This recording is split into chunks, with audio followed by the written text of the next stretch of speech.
If it were up to you to solve an environmental problem, how would you do it? Everyone has heard of an entrepreneur, but most of you probably haven't heard of an enviropreneur. Hank Fischer is one of these people. Hank was worried about wolves. The gray wolf was on the endangered species list and extinct in the American West. This was bad for the local ecology. Wolves were needed to keep herds of elk and other animals from becoming overpopulated.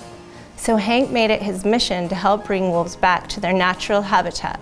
Federal officials were already working on a plan to reintroduce wolves to Yellowstone National Park, but Hank wasn't sure that plan was going to work very well. Not only was it going to take too long and cost too much, but it made a lot of local people angry. For the benefit of the local ecology, Hank knew that wolf advocates needed to win over private landowners so that wolves could roam beyond the park.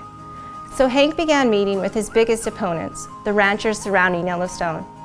He thought if he could understand their concerns, he could figure out a way to address them. His first gathering was in an old schoolhouse in Idaho. Hank describes entering the room and being met by a sea of cowboy hats. When he started his speech, a rancher stood up and interrupted him, bellowing out, "It's easy for you to be a wolf lover. It doesn't cost you a dime. It's the people who own livestock who end up paying for wolves." This was really a eureka moment for Hank. He realized that the ranchers' opposition to wolves was an economic issue. They feared losing livestock to hungry wolves. So if ranchers could be compensated for their losses, their opposition might dwindle. Hank began looking for ways to make that happen. He teamed up with Defenders of Wildlife to raise private donations for a fund so that he could pay back ranchers when they lost livestock to predation. Hank also helped develop further incentives for ranchers to tolerate wolves on their land. For example, ranchers who allowed a wolf den on their property were eligible for additional compensation. Through these efforts, he was able to start turning a rare species into an asset for landowners rather than a liability. Soon, the newly reintroduced wolves began to flourish. Hank had become an environmental entrepreneur.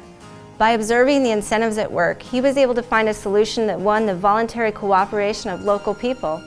And that meant he could help wolves, even when the expensive legal and bureaucratic solutions were failing them.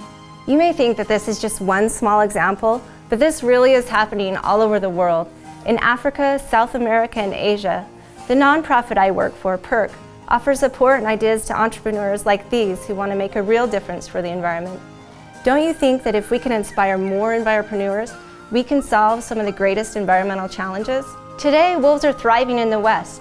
Just last year, they were removed from the endangered species list. Hank made a difference by thinking beyond the status quo. He found a way to turn opponents into allies. Do you think you could do the same?